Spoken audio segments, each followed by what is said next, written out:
The వో of God. ఈ video చివరి వరకు చూడండి. దేవుని ఆశీర్వాదాలు పొందండి.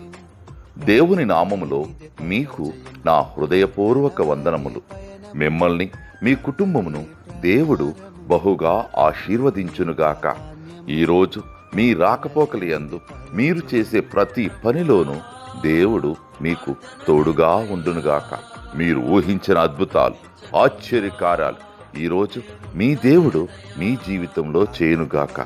ఈరోజు నీ దేవుడు నీతో మాట్లాడే మాట,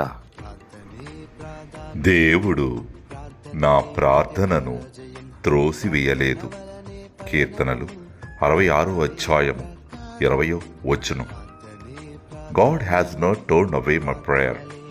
Psalms chapter 66 verses 20. ప్రార్థన వలనే పయనము, ప్రార్థనే ప్రాకారము, ప్రార్థనే ప్రాధాన్యము, ప్రార్థన లేనిదే పరాజయం. ప్రార్థన వలనే పయనము, ప్రార్థనే ప్రాకారము, ప్రార్థనే ప్రాధాన్యము.